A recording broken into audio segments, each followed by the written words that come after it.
সিজনটা শুরু হয় জিয়ংশুন হাই স্কুলের একটা ক্লাসরুমে। ক্লাস মনিটর সে ইউন চুপচাপ পড়াশোনা করছিল। তার ঠিক পেছনেই বসে সি ইউ তাকে দেখছিল আর মুচকে হাসছিল। সে ইউ বুঝতে পারছিল না তার এই অদ্ভুত হাসির মানে কি। ক্লাস শেষে সে ইউন একটু রিল্যাক্স করছিল, হঠাৎ চারিপাশে গোলমাল শুরু হয়ে গেল। সে দৌড়ে ল্যাবে গিয়ে দেখে সি ইউ সিনিয়র ছাত্র হিউইকের সঙ্গে মারামারি করছে। হিউক স্কুলে বুলিং করার জন্য অনেক নামি ছিল। সি ইউ নিজেকে বাঁচানোর চেষ্টা করছিল, কিন্তু হিউক বারবার তাকে মারছিল। তারপর বুলিটা সি ইউকের গলা টিপে ধরে। ঠিক তখনই কয়েকজন শিক্ষক সেখানে এসে ঝগড়াটাকে থামালো। সেই মুহূর্তে সি ইউ এর চোখ পড়ে সি ইউনের দিকে। এরপরে সি ইউ দেখা করলো মিহানের সঙ্গে, যিনি ছিলেন স্কুলের লিগ্যাল টিমের প্রধান।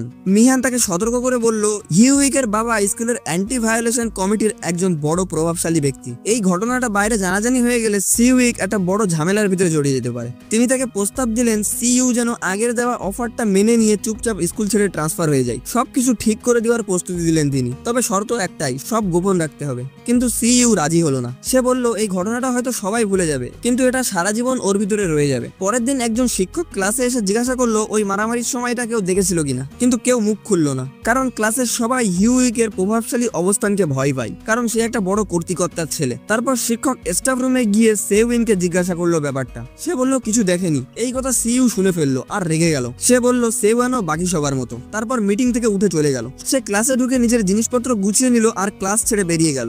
অন্য ছাত্ররা জানলা দিয়ে তাকে তাকিয়ে দেখছিল, কিন্তু সে সবাইকে মাঝের আঙুল দেখিয়ে সেখান থেকে চলে গেল। অ্যান্টি ভায়োলেশনের কমিটির লোকেরাও এটা দেখলো। পরের দিন স্কুলের চারিপাশে অতিরিক্ত পরিমাণে বরফ পড়ে। সেওয়ানের ক্লাসমেট জুন অনেক সকাল সকাল স্কুলে চলে আসে। সে তাকে ঝোপের ভিতরে কিছু একটা পড়ে আছে। সে খুঁজতে গিয়ে দেখে ঝোপের ভিতর থেকে একটা মানুষের হাত বেরিয়ে এলো। তাড়াতাড়ি সে বরফটা সরাতে তার চোখ আকাশে উঠে গেল। সে দেখলো সি ইউ মৃত অবস্থায় সেখানে পড়ে আছে। কিছুক্ষণ পর সিউইন এসে পড়ে, আর দুজনই দেখে ব্যাপারটা অবাক হয়ে রইল। চারিদিকে আতঙ্ক ছড়িয়ে পড়লো। পুলিশ আর অ্যাম্বুলেন্স সঙ্গে সঙ্গে এসে হাজির হলো। একজন ডিটেকটিভ ঘটনাস্থানটা তদন্ত করছিল। তার মা নিয়মিত স্কুলে ফোন করে যাচ্ছিল। প্রিন্সিপাল সঙ্গে সঙ্গে একজন গার্ডকে বরখাস্ত করে দিল, কারণ সে ছাদের দরজা খুলে রেখেছিল। আর সেই সুযোগে সিইউ উপরে উঠে গিয়েছিল। গার্ড অনেক অনুরোধ করলো, কিন্তু তাকে সঙ্গে সঙ্গে চাকরি থেকে বহিষ্কার করে দেওয়া হলো। কিছুক্ষণ পর চেয়ারম্যানও এসে পৌঁছলো। একজন শিক্ষক তাকে জানালো সিইউ কয়েকদিন ধরে স্কুলে আসছিল না, আর দেখে মনে হচ্ছিল যেন কিছু ডিপ্রেশনও আছে। পুলিশ এই ঘটনাটাকে আত্মহত্যা মনে করলো।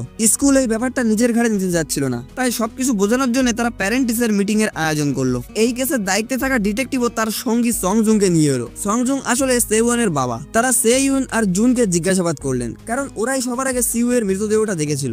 ডিটেকটিভও জানতে চাইলো সিইউ এর সঙ্গে কোনো অদ্ভুত ঘটনা ঘটেছিল কিনা। এই কথা শুনে সিইউ অস্বস্তি বোধ করলো।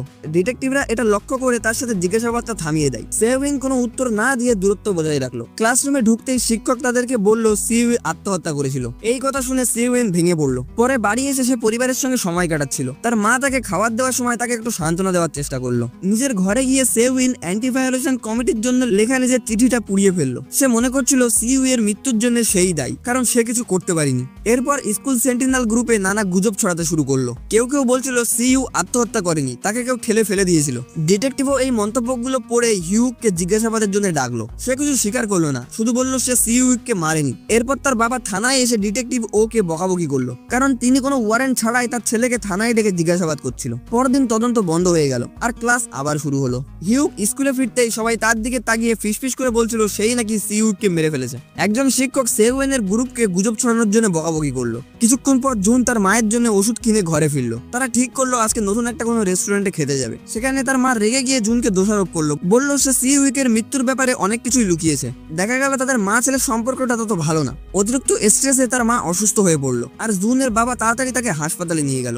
জুন বাইরে বসেই কাঁদছিল। পাশের ঘরে সেউয়েনরা বসে এই সবকিছু শুনছিল, আর এটা শুনে সে অনেকটা ভেঙে পড়লো। পরদিন সকালে স্কুলে সিউয়েনের জন্য একটা শোক সমারোহ রাখা হলো। সবাই চুপচাপ বসেছিল। শোক সভার মাঝখানে জুন উঠে চলে গেল। একটি ব্যান্ড এসে শেষ শ্রদ্ধাটা জানালো। তাদের মধ্যেই ছিল জিহুক, যে ছিল সিউয়েনের সবচেয়ে ঘনিষ্ঠ বন্ধু, যদিও কেউ তাদের বন্ধুত্বের কথা জানে না। সেউয়েন জুনকে মেসেজ করলো, কিন্তু সে কোনো উত্তর পেল না। সে তাদের ক্লাসরুমে ফিরে এসে তাকে খুঁজলো, কিন্তু দেখলো জুন সেখানে নেই। হঠাৎ সে ছাদে উঠে ছবি পোস্ট করলো। সেউয়েন এটা দেখে বুঝে গেল সে কোথায় আছে, আর দৌড়িয়ে তার কাছে চলে গেল। এদিকে জুন ছাদে দাঁড়িয়ে অতিরিক্ত কাঁদছে, প্রায় লাফ দেওয়ার প্রস্তুতি নিচ্ছে। সিউয়ের মৃত্যুর স্মৃতি তাকে খুব কষ্ট দিচ্ছে। সেউইন ছাদে পৌঁছে তাকে জুন বসে আছে। সেউইন তাকে বোঝানোর চেষ্টা করলো, বললো জীবনকে এভাবে শেষ করা ঠিক হবে না। সে তাকে মনে করিয়ে দিল এখন যতই কষ্ট হোক না কেন ভবিষ্যতে সবকিছু একদিন ঠিক হয়ে যাবে। তাদের এখন মাত্র 18 বছর বয়স, সামনে পুরো জীবন পড়ে আছে, এখনো অনেক সুযোগ বাকি। সেওয়ান আর জুন দুইজনেই কাঁদতে শুরু করলো। সে জুনকে জড়িয়ে ধরলো আর বলল সব ঠিক হয়ে যাবে, ভালো দিন নিশ্চয়ই আসবে। সে আরো প্রতিশ্রুতি দিল তারা একসঙ্গে স্কুলে যাবে, একে অপরের সাপোর্ট করবে আর আবার আগের মতো বন্ধু হবে।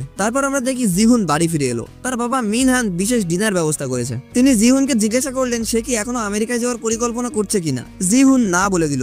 মিনহান বিষয়টা পাত্তা দিল না। জিহুন ক্ষমা চেয়ে বলল তার শরীর ভালো নেই, তবে খুব তাড়াতাড়ি ভালো হয়ে যাবে। পরের দিন আবার স্কুলের ছাদের দরজা খোলা রাখার জন্য সিকিউরিটি গার্ডকে বরখাস্ত করে দিল। গার্ডটা যখন চলে যাচ্ছিল সে রাগে প্রিন্সিপালের অফিসের দরজায় লাথি মেরে বসলো আর সেখান থেকে একটা চিঠি বেরিয়ে আসলো। সে প্রতিশোধ নেওয়ার জন্য সেই চিঠিটা নিয়ে নিল। সেওয়ানের বাড়িতে হঠাৎ ডোরবেল বেজে উঠলো, কিন্তু বাইরে বেরিয়ে দেখে সেখানে কেউ নেই। সে দেখে দরজার বাইরে একটা চিঠি লেখা আছে। চিঠিতে লেখা ছিল সিওয়ান আত্মহত্যা করেনি, তাকে খুন করা হয়েছিল। চিঠিতে লেখা ছিল 2016 সালে 25 ডিসেম্বরে সিইউকে ছাদ থেকে ঠেলে ফেলে দিয়েছিল হিউক আর তার দুই বন্ধু লি আর কিম। এর আগে তাদের মধ্যে অতিরিক্ত ঝগড়া হয়েছিল। চিঠিটা যে লিখেছে সে জানালো সে জানলার পাশে দাঁড়িয়ে সব ঘটনাকে দেখেছে। এই কথাটা পড়েই সেউইন অবাক হয়ে গেল। চিঠিটা লিখেছিল লিজু, তাদের ক্লাসেরই একটা ছাত্র, কিন্তু সেউইন সেটা জানে না। পরের দিন বাসে তাদেরই একজন ক্লাসমেট চোরং জুরিকে জিজ্ঞাসা করলো ইউনের গেটে চিঠি রেখে আসাটা কি ঠিক হয়েছে। জুরি আত্মবিশ্বাসের সঙ্গে বলল হ্যাঁ, কারণ ইউনের বাবা একজন ডিটেকটিভ আর তিনি নিশ্চয়ই খুঁজে বের করবেন। ইউন চিঠিটা তার বাবাকে দেখালো। প্রথমে তিনি এটাকে একটা মজাক ভাবলো, কিন্তু ইউন জোর দিয়ে বলল বিষয়টা তদন্ত করে দেখা উচিত। তিনি তাকে জানালো চিন্তা করো না, আমি নিজেই এই ব্যাপারটা খতিয়ে দেখবো। তার মা ইউনকে ঘরের বাইরে নিয়ে গেল আর তাকে বললো যে আমরা সবকিছু সামলিয়ে নেবো। পরের দিন সন জুন প্রিন্সিপালের অফিসে গেল। সে চিঠি দেখালো আর সোশ্যাল মিডিয়ায় হওয়া পোস্টগুলোর কথা বললো। প্রিন্সিপাল স্বীকার করলো সে জানে কিছু সমস্যা আছে, কিন্তু ইচ্ছা করে সে ব্যাপারটাকে ইগনোর করেছিল, কারণ তারা এখনো বাচ্চা। কিন্তু ভাইস প্রিন্সিপাল সবকিছু গুজব বলে উড়িয়ে দিল আর বলল শোক তাদের বিচার ক্ষমতাকে অপমান করেছে। ঠিক তখন ডিটেকটিভও এসে ওখানে পৌঁছলো। সে ঘোষণা করলো তারা কেসটা আবার খুলতে চাই, কারণ এখনো একজন সাক্ষী আছে, আর জানালো সে এই কেসটাকে পুরোপুরি বদলে দেবে। প্রিন্সিপাল ব্যাপারটাই রাজি হলো না। সে ছাত্রদের রক্ষা করতে চায় আর আবার পুরো ব্যাপারটাকে শান্ত করতে চায়, কিন্তু ডিটেকটিভও তাকে পরিষ্কারভাবে জানিয়ে দিল যতদিন সত্যটা সামনে না আসছে ততদিন কিছুই শেষ হবে না। প্রিন্সিপাল জিজ্ঞাসা করলো এখন কি করা উচিত। তারা সবাই সিদ্ধান্ত দিল ছাত্রদের জন্য সাইকোলজিক্যাল কাউন্সিল শুরু করতে হবে, আর এই মতেই সবাই তাতে রাজি হলো। ইউন তার বাবার কাছে এই তদন্তর ব্যাপারটা খতিয়ে জিজ্ঞাসা করলো, কিন্তু তার বাবা তেমন কিছু বলতে চাইলো না। তারপর তিনি সেই ছেলে হিউকের ব্যাপারে জানতে চাইলেন। হিউক তার বাবাকে জানালো হিউক খুব আক্রমণ স্বভাবের একটা ছেলে আর প্রায় অন্যদের সঙ্গে ঝামেলা আর মারামারি করে, এমন একটা ক্যারেক্টার যে স্কুলের সবার জন্য সে শত্রু। হিউক মনে করছিল চিঠি পাঠানো মানুষটা চাক সে যেন আরো খোঁজ করুক, কিন্তু তার বাবা তাকে জানালো এসব শুধু অনুভূতি আর এই কেসটা তাদের এবার পুলিশের উপরে ছেড়ে দিতে হবে। সেই রাতে একটা স্থানীয় সাংবাদিক পার্ক একই রকম একটা চিঠি পেল। পরের দিন স্কুলের ছাত্রদের সাইকোলজিক্যাল কাউন্সিলের জন্য ডাকা হলো। জুরি ভয় পাচ্ছিল, কারণ চোরং হয়তো বলে দেবে যে তারাই চিঠি পাঠিয়েছিল, কিন্তু চোরং শান্ত ছিল আর বলল সে কিছুই বলেনি। জুরি যখন ভিতরে ঢুকলো ডিটেকটিভ তার উত্তরে শুনে সন্দেহ শুরু করলো। জুরি প্রশ্ন করলো যখন ওর স্কুল লাইফ ঠিকঠাক চলছে তাহলে কেন ওকে এই কাউন্সিলে ডাকা হয়েছে। আর যখন সিউকের ব্যাপারে জিজ্ঞেস করা হলো সে তাড়াতাড়ি সেই ব্যাপারটাকে এড়িয়ে গেল। ডিটেকটিভ যখন ছেলেদের ইন্টারেস্ট নিয়ে তাকে প্রশ্ন করলো সে বলল আমার কোনোই আগ্রহ নেই এইসব বিষয়ে। মেয়েরা যখন বাড়ি ফিরছিল তখন রিপোর্টার পার্ক এসে তাদের সঙ্গে কথা বলতে চাইলো। অন্যদিকে আমরা দেখি ইউন ডিটেকটিভ ও এর জন্য কফি দিতে এসেছিল, কিন্তু ভুল করে চোরং আর জুরির ওপর নজরদারির ফাইলের দিকে তার চোখ চলে যায়। ও এসে জিজ্ঞাসা করে সে কিছু দেখেছে কিনা, কিন্তু ইউং হেসে এড়িয়ে যায়। বাইরে বেরিয়ে এসে সে ভাবে যে কেন তার উপরে নজর রাখা হচ্ছে। পরে ইউন নোটবুক ফিরিয়ে দেওয়ার অজুহাতে চোরং ও জুরির সঙ্গে রেস্টুরেন্টে দেখা করে। চোরং স্বাভাবিকভাবে কথা বলার চেষ্টা করলো, কিন্তু জুরি অস্বাভাবিক বোধ করছিল আর রাগ করে বাইরে বেরিয়ে যায়। সে রিপোর্টার পার্ককে ফোন করে জানায় অন্য কেউ কোনো গল্প বলে কেসটাকে ঘুরিয়ে দেওয়ার আগে সে নিজেই সবকিছু স্বীকার করবে। পরে পার্ক স্কুলের ফাউন্ডেশন প্রেসিডেন্টের সম্মুখীন হয়। প্রেসিডেন্ট কোনো উত্তর দিতে চাইলো না, কিন্তু পার্ক তাকে উস্কাতে শুরু করলো। প্রেসিডেন্ট রেগে গিয়ে পার্কের কলার ধরে আর এই দৃশ্যটা ক্যামেরায় বন্ধ হয়ে যায়, যার কারণে বাধ্য হয়ে তাকে একটা ফর্মাল ইন্টারভিউ দেওয়ার জন্য রাজি হতে হয়। পরের দিন পার্ক প্রিন্সিপালের কাছে এসে চিঠির বিষয়টা জিজ্ঞাসা করে। প্রিন্সিপাল সবকিছু অস্বীকার করে যতক্ষণ না তাকে সেই চিঠিটা দেখানো হয়। তারপর প্রিন্সিপাল জানায় তিনি কিছুই জানেন না, তার জন্য এই বিষয়টাকে এড়িয়ে গিয়েছিল। এদিকে ইউন জন পানামের একটা সেন্টিনেল অ্যাকাউন্টে মেসেজ পাঠায়। আসলে অ্যাকাউন্টটা জিহুন চালায়, কিন্তু সেটা কেউ জানে না। সে সেখানে জিজ্ঞাসা করে সিউ আসলে কেন আত্মহত্যা করেছিল। সে রিপ্লাই করে সেও এই একই প্রশ্ন ভাবছে। পরে সবাই পার্কের দেওয়া ইন্টারভিউটা দেখে, যেখানে চিঠি আর জুরির দেওয়া কথাবার্তা প্রকাশ পায়। যদিও তার মুখটা ব্লেয়ার করা ছিল, তবুও সে খুশি ছিল যে এখন সত্যটা সবার সামনে আছে। ইন্টারভিউর পরে চোরং জুরির সঙ্গে দেখা করে বলে আমরা ঠিক কাজই করেছি। তারপর সে বলে এখন পুলিশের কাছে যেতেই হবে, কারণ জুরি সবকিছু দেখেছে, তাই তার প্রমাণ দেওয়াটা দরকার। এতে তারা দুজনেই খুশি ছিল যে ব্যাপারটা প্রকাশ পাবে, কিন্তু জুরি বলল এতে কিছুই বদলাবে না। সে জানায় হিউক সিউককে মেরেছে, আর যদি সে মুখ খোলে তাহলে তাকেও মেরে দেবে। তারপরে চোরং জানায় যদি তারা পুলিশের প্রোটেকশনে যায় তাহলে নিরাপদ থাকবে, আর সে প্রতিশ্রুতি দেয় যে জুরিকে সে নিজেই রক্ষা করবে। তারপর চোরং জিজ্ঞাসা করে জুরি সত্যিই কি সবকিছু নিজের চোখে দেখেছে নাকি বানিয়ে বানিয়ে বলছে। জুরি জোর গলায় তাকে বলল না, আমি সবকিছু নিজের চোখে দেখেছি। তবুও চো আবার বলল আমাদেরকে পুলিশে যেতেই হবে, এখন তো অনলাইনেই সব ভাইরাল হয়ে গেছে, ব্যাপারটা অনেক বড় হয়ে গেছে। চো চাপ সামলাতে না পেরে সেখান থেকে দৌড়িয়ে বেরিয়ে গেল। রাস্তা পার হওয়ার সময় হঠাৎ একটা ট্রাকের সাথে অ্যাক্সিডেন্ট হয়ে যায় তার, আর চো গুরুতর আহত হয়ে পড়ে। পরের দিন স্কুলে সবাই গুজব রটাতে লাগলো হিউকের স্কুল থেকে বের করে দেওয়া উচিত, কিন্তু প্যারেন্টসরা মামলাটা আবার খোলার বিরুদ্ধে ছিল। কিন্তু মঞ্চে উঠে সং জো বলল তার মেয়েও এই হাই স্কুলেই পড়ে, তবুও অভিযোগের কারণে মামলাটা আবার খোলা দরকার। এদিকে ইয়ন চো এর দুর্ঘটনার খবর শুনে নার্স রুমে জুরির সাথে দেখা করতে গেল। জিজ্ঞাসা করলো আসলে কি হয়েছিল। জুরি মিথ্যে কথা বলল চিঠিটা ওই লিখেছিল, আর অনিচ্ছাকৃত তাকে এই ঘটনার সঙ্গে জড়িয়ে দিল। আর সে বলল ওই চিঠির সাথে তার কোনো সম্পর্ক নেই, চো এখন কোমায় আছে। জুরি তাদের মিথ্যে বলে জানালো চো নিজেই ট্রাকের সামনে ঝাঁপ দিয়েছিল। এমনটা হতো না যদি তার বন্ধুরা তাকে বিশ্বাস করত। এসব শুনে বিরক্ত হয়ে ইয়ন চলে গেল। বাইরে গিয়ে সে কান্নায় ভেঙে পড়লো। তখন জুন এসে তাকে সামলানোর চেষ্টা করলো। মিহান রিপোর্টার পার্কের সাথে দেখা করে জিজ্ঞাসা করলো চিঠিটা কে দিয়েছে, কিন্তু পার্ক কিছুই বলল না। এদিকে জুরি হাসপাতালে গিয়ে চোয়ের কাছে বসে সে ভাবছিল যে চো হয়তো আর কোনোদিনই জ্ঞান ফিরে পাবে না, আর হয়তো তার মৃত্যু হতে পারে। অন্যদিকে আমরা দেখি স্কুলের কিছু মেয়ে চোয়ের ঘটনার জন্য জুরিকে দোষারোপ করছে। তাদের ধারণা চিঠিটা জুরি লিখেছিল। জুরি চুপ করে রইল। জুরি এসব শুনে একেবারেই ভেঙে পড়লো। তখন শিক্ষক এসে তাকে সান্ত্বনা দিল, আর ক্লাসে ঘোষণা করলো জুরি কয়েকদিনের জন্য স্কুলে আসবে না। এদিকে রিপোর্টার পার্ক ইয়নের সঙ্গে দেখা করলো। সে বলল সবাই শুধু খুঁজছে কে চিঠিটা লিখেছে বা কিভাবে চোয়ের অ্যাক্সিডেন্ট হয়েছে, কিন্তু আসল প্রশ্নটাকে কেউ গুরুত্ব দিচ্ছে না, যে সিও আসলে কিভাবে মারা গেছে। পার্ক বলল এই সত্যিটা এবার শুধু তুমি খুঁজে বের করতে পারো। ইয়ন চিন্তায় পড়ে গেল। শেষে ভেবে বলল যেভাবে হোক না কেন আমি এই সত্যটা বের করবো। সে বুঝতে পেরেছে বড়রা কিছুই করবে না, তাই এবার দায়িত্বটা নিজেদেরই নিতে হবে। এদিকে জিহুন তার ঘরে দাঁড়িয়ে সিওর কথা মনে করছিল। সে ভাবছিল কিভাবে তারা প্রথমবার বন্ধু হয়েছিল।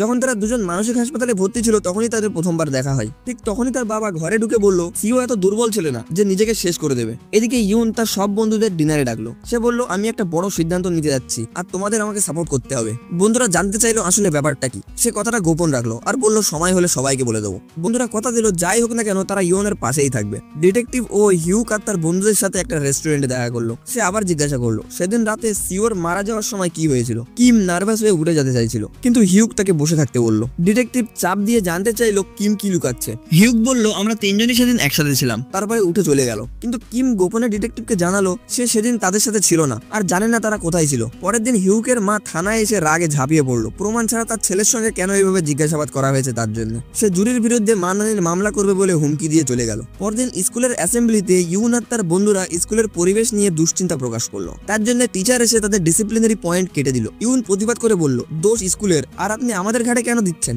ডিসিপ্লিনারি টিচার বলল কি বলতে চাইছো সেটা সোজাসুজি বলো। সে দাঁড়িয়ে কথা বলা শুরু করতেই চারিপাশে একটা আলাদা পরিবেশ তৈরি হলো। অন্যরা চারিপাশে মোবাইলে ভিডিও করা শুরু করলো। শিক্ষক হুমকি দিতেও কেউ রেকর্ডিং বন্ধ করলো না। শিক্ষক অভিযোগ তুলতে বলল। টিচার অভিযোগ দিল চিঠিটা লেখা বা ওকে ভাইরাল করার পিছনে নাকি ইউনের হাত আছে। ইউন এবার পরিষ্কার জানিয়ে দিল সে আর চুপ করে থাকবে না। সে বন্ধুদের দিকে তাকিয়ে বলল তোমরা চুপ থাকলেও আমি থাকবো না। যে করেই হোক না কেন সিওর মৃত্যুর সত্যিটা আমি খুঁজে বের করবোই। সে এই ব্যাপারটা থেকে সরে না যাওয়ায় ডিসিপ্লিনারি টিচার তাকে চড় মেরে বসলো। পুরো ক্লাসটা প্রতিবাদের জন্য উঠে দাঁড়ালো, আর ভিডিও করা থামালো না। শিক্ষকের এই আচরণের বিরুদ্ধে উঠে দাঁড়ালো সবাই। শিক্ষক ইউনের সাথে যেটা করেছে সেই খবরটা তার মা বাবার কাছে খুব শীঘ্রই পৌঁছে গেল। ইউন বলল এটা নিয়ে তোমাদের এত চিন্তা করতে হবে না, আমি এটা নিজেই দেখে নেবো। সে ঠিক করেছে সিওর মামলাটা সে নিজেই তদন্ত করবে, শুধু তোমাদের সামর্থ্য দরকার। এটা বলে সে বাড়ি থেকে বেরিয়ে গেল। এদিকে জিহুন ইউন আর অন্যদের পোস্ট করছিল। সে বুঝতে পারলো বড় কিছু ঘটতে চলেছে, তাই জনপা নামের সেই অ্যাকাউন্টে মেসেজ করে লিখেছিল মামলাটা আবার খোলা উচিত। দুজনের চ্যাট শুরু হলো, আর জিহু নানা আইডিয়া দিয়ে তাকে সাহায্য করতে থাকলো। ডিটেকটিভও আবার জুরির বাড়িতে গেল, কিন্তু জুরি কোনো প্রশ্নের উত্তরই দিল না। বলল সে কিছুই বলতে পারবে না। যখন তাকে মানহানির মামলা হবে বলে ভয় দেখানো হলো তখন সে ভয় পেয়ে ডিটেকটিভকে সেখান থেকে বের করে দিল। ইউন আর তার মা গেল সেই শিক্ষকের সঙ্গে দেখা করতে যিনি তাকে মেরেছিলেন, কিন্তু ভাইস প্রিন্সিপাল বলল শিক্ষক অসুস্থ আর ইউন নাকি তাকে উস্কে দিয়েছিল, তাই টিচার তার গায়ে হাত তুলেছে। এতে ইউনের মা রেগে গিয়ে বলল এই স্কুলের বিরুদ্ধে আমি এডুকেশন ডিপার্টমেন্টে রিপোর্ট করব। তিনি ফোন করার ভান করলো আর ভাইস প্রিন্সিপালকে ভয় দেখালো। তারপর বাইরে এসে মেয়েকে বলল এখন সে তোমার সব কথা শুনবে, তুমি ভেতরে গিয়ে মন দিয়ে কাজ করো। মামলাটা তদন্তের জন্য একটা পাবলিক স্কুল ট্রায়াল করতে হবে। স্টুডেন্ট অ্যাডভাইজার প্রথমে রাজি হলো না, তখনই ইউন তার চড় মারার সেই ভিডিওটা তাদের সামনে রাখলো। ভাইস প্রিন্সিপাল রেগে গেলেও চুপচাপ ছিল। ইউন বলল এই একমাত্র রাস্তা যেটা দিয়ে সত্যিটাকে প্রমাণ করা যাবে। তখন মিনসুক ক্লাসের ডেপুটি প্রেসিডেন্ট ইউনকে সমর্থন দিল। ইউন বলল যদি এখনই কিছু না করা হয় তাহলে সারা জীবন আমাকে আফসোস করতে হবে। অবশেষে ভাইস প্রিন্সিপাল রাজি হলো। পরে ইউন পুরো ক্লাসের সামনে স্কুল ট্রায়ালের প্ল্যান জানালো। সে বোঝালো সিনিয়র হিসেবে তারাই ট্রায়ালটা চালাবে, সত্যটা খুঁজে বের করবে আর মামলাটা নিজেরাই সামলাবে। কিন্তু ইউনের ঘনিষ্ঠ বন্ধু ছাড়া আর কেউ সাইন করতে রাজি হলো না। বাইরে এসে তারা বুঝলো অনুমতি পেতে গেলে 500 জনের সাইন কমপক্ষে লাগবে। তার বন্ধুরা সিগনেচার জোগাড় করতে শুরু করলো। জিহুইকও সাহায্যের জন্য যোগ দিল। আর ইউন বলল যদি একটা ট্রায়াল হয় হিউকের জন্য একজন আইনজীবী লাগবে। স্কুলে কেউ পাতা দিচ্ছিল না বলে জিহুক প্রস্তাব দিল সে অন্য স্কুল থেকে এসে ওর হয়ে লড়তে পারবে। কিন্তু ইউন মনে করিয়ে দিল এখনো পর্যন্ত পর্যাপ্ত অনুমতি জোগাড় হয়নি। এদিকে বোর্ড মিটিং এ ভাইস প্রিন্সিপালকে জিজ্ঞাসা করা হলো এমন একটা কাজের জন্য অনুমতি কেন দেওয়া হলো। চেয়ারম্যান বলল অন্য কোনো উপায় ছিল না হলে ছাত্ররা নিজেই উপায় বের করতো। সে বলল ইউন কখনোই সিগনেচার জোগাড় করতে পারবে না। এদিকে জুন তার বন্ধুকে নিয়ে সাইন করানো শুরু করলো। ইউন জানতে পারলো সে জিহুনের সঙ্গে খারাপ ব্যবহার করার জন্য তার বন্ধুরা তাকে ব্লক করে দিয়েছে। সে মন খারাপ করে পার্কে বসেছিল, তখন জুন এসে পরিস্থিতি সামলানোর চেষ্টা করলো। ইউন তার ফোন নিয়ে সোশ্যাল মিডিয়া চেক করছিল। সেখানে সে দেখলো তার বন্ধু একটা স্পেশাল কনসার্টে রয়েছে যেখানে জিহুক অতিথি হিসেবে গান শোনাচ্ছে। সে ঠিক করলো সেও সেখানে যাবে। সেখানে গিয়ে দেখলো জিহুক মঞ্চে গান গাইছে। জিহুক ছাত্রদের ইনভাইট করেছে আর ইনভাইট চলাকালীন অনেকগুলো সাইনও জোগাড় করেছে। এদিকে জুরি মানহানির মামলার জন্য কোর্ট থেকে চিঠি পেল।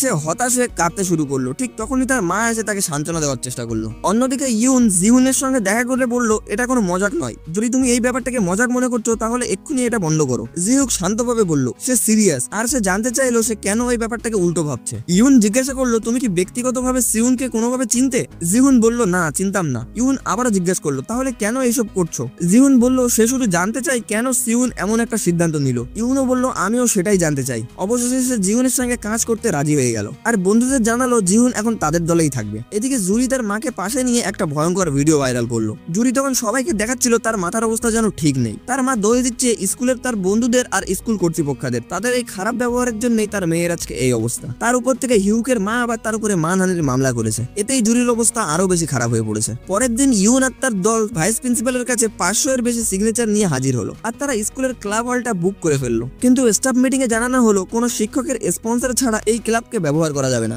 সবাই চুপ হয়ে গেল। শেষে তাদের হোমরুম টিচার তাদের সাহায্য করতে রাজি হয়ে যায়। তিনি নোংরা হলটা দেখিয়ে দিল আর সবাই সেই হলটাকে পরিষ্কার করতে শুরু করলো। এদিকে জিহুন তার বাবা মিনহানের সঙ্গে দেখা করে বলল সে ওই ট্রায়ালে এসছে শুধু সিউনের নামে থাকা অভিযোগ হাঁটাতে, যাতে মৃত্যুর পর তার নামে কোনো গুজব না থাকে। তারপর ট্রায়ালের প্রস্তুতি শুরু হলো। জিহুন এসে বলল প্রথম শুনানিটা তাড়াতাড়ি করতে হবে কারণ স্কুল তাদের আটকানোর চেষ্টা করছে। ইউন রাজি হয়ে যায়। তারা বুঝতে পারে একজন জজও লাগবে।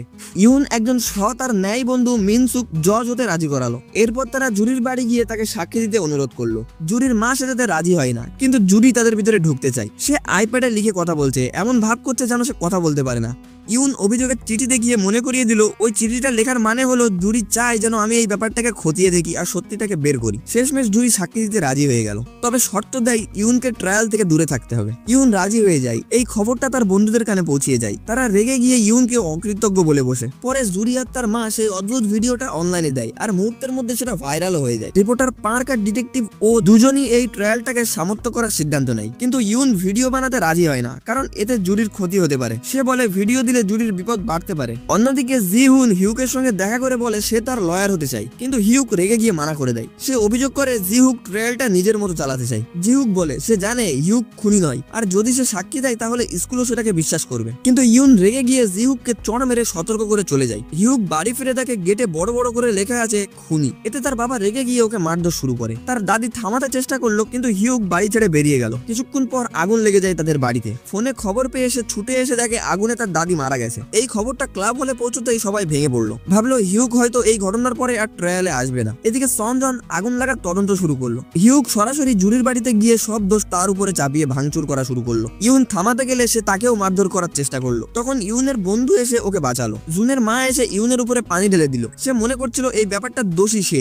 ইউন কাঁদতে কাঁদতে ক্ষমা চাইলো। পরে জন পা মেসেজ পাঠিয়ে ইউনের মনোবল ফিরিয়ে দেয় আর বন্ধুরা আবার একসাথে হয়ে যায়। জিহুন জানাই হিউক সাক্ষী দিতে রাজি হয়েছে। এটা শুনে সবাই অবাক হয়ে যায়। ইউন সন্দেহ করছিল এর পেছনে হয়তো কোনো একটা মতলব আছে। ঠিক তখনই হোমরুম টিচার তাকে সিউ এর বড় ভাইয়ের সঙ্গে দেখা করিয়ে দেয়। সে বলে সিউন আত্মহত্যা করেনি আর প্রমাণটা তার হাতে তুলে দেয়। জিহুন তখন চুপচাপ পেছন থেকে সবকিছু দেখছিল। এর আগে যখন সে হিউকের কাছে গিয়েছিল, হিউক শর্ত দিয়েছিল সে ট্রায়ালে যোগ দেবে, কিন্তু তাকে মদ খেতে হবে। জিহুক কোনোদিনও মদ পান করেনি। কোনো উপায় না পেয়ে সে রাজি হয়ে যায়। বাড়ি ফিরে তার ছোটবেলাকার ভয়ঙ্কর স্মৃতিগুলো আবার তার মনে পড়ে যায়, যখন তার বাবা তার মাকে মারতো আর সে ভয়ে লুকিয়ে থাকতো একটা কোনায়। রুমের বাইরে মিহান বুঝতে পারলো জিহুন মদ খেয়ে এসছে। তিনি তিনি লেবু পানি দেয় আর বলে নিশ্চয়ই কোনো একটা বড় কিছু হয়েছে, সেই কারণেই সে এখন মদ খেয়েছে। পরদিন সকালে ইউন প্রথম ট্রায়াল নিয়ে ভীষণ নার্ভাস, তার দেরি হয়ে যাচ্ছিল, কিন্তু জুন তাকে ঠিক সময়ে পৌঁছিয়ে দেয়। ক্লাসে তারা জুরির জন্য শক্ত প্রশ্ন তৈরি করে। ইউন জুনকে মেসেজ পাঠায় ট্রায়াল সকাল 10টা থেকে শুরু হবে আর তাকে আসার আমন্ত্রণ জানানো হয়। জুরি মেসেজটা পড়ে নেয়। এদিকে ভাইস প্রিন্সিপাল লুকিয়ে ইউনের মাকে বোঝানোর চেষ্টা করলো যেন এই ট্রায়ালটা সে বন্ধ করে দেয়, কিন্তু তিনি মেয়ের পক্ষ নিল।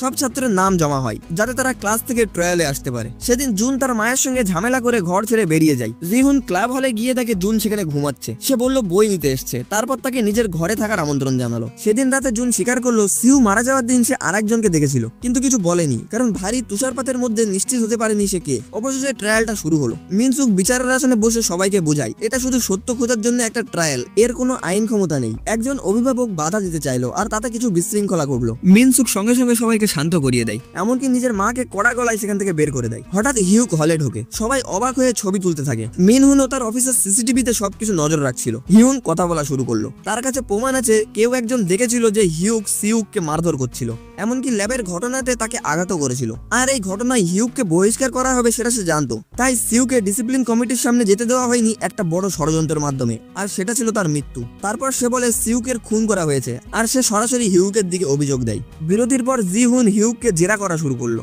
হিউক বলে সে ল্যাবে ঢোকার সময় দেখেছিল সিউক আগেই সেখানে রয়েছে। সিউক তাকে উস্কে দিয়েছিল, তাই সে রেগে গিয়ে ওকে মেরেছিল, কিন্তু এই ব্যাপারটা বেশি গুরুতর ছিল না। জিহুনও সম্মতি দেয় ওখানে বড় কিছু হয়নি, কিন্তু সেদিন রাতে কোথায় ছিল জিজ্ঞাসা করলে হিউক বলল সে বন্ধুদের সঙ্গে মদ খাচ্ছিল, তার বন্ধুরা হলে আছে, তারাও প্রমাণ দেবে। ইউন তার একটা বন্ধুকে জিজ্ঞাসা করলো। কিম নার্ভাস হয়ে বলল সে কিছুই জানে না, সেদিন রাতে সে হিউকের সঙ্গে ছিল না। তাদের মিথ্যাটা ধরা পড়ে যায়, কিন্তু জানায় হিউক তাকে মিথ্যা বলার জন্য বাধ্য করেছিল। আসলে সেদিন রাতে কি হয়েছিল সে নিজেই জানে না। রেগে হিউক কিমকে অপমান করে, এমনকি ঝাঁপিয়ে পড়ে তার উপরে মারার জন্য, কিন্তু অন্যরা থামিয়ে দেয়। তখন মিনসুক ঘোষণা করে কোর্ট 8 মিনিটের জন্য বিরতিতে যাবে। বাইরে এসে ইউন সবাইকে বলল হিউক শুধু নিজেই অনুপস্থিতি থাকার মিথ্যে ঘটনা বানায়নি, বরং বন্ধুদেরকেও মিথ্যে বলার জন্য বাধ্য করেছে। এতেই প্রমাণ হয়ে গেল সে সেই দিন রাতের কথা কিছু একটা লুকোচ্ছে। তারপর জিহুন ইউনের হাতে একটা অভিযোগ তুলে দেয়। ইউন জোরে জোরে সেটাকে পড়া শুরু করলো। 25 ডিসেম্বরে হিউক, লি আর কিম স্কুলের ছাদে গিয়ে সিউককে মেরে ফেলে, কিন্তু কিম তো বলেছিল সেদিন সে অন্য কোথাও ছিল, তাই সবাই বুঝে গেল এই অভিযোগটাও মিথ্যে। ঘরে থাকা সবাই হতবাক হয়ে গেল।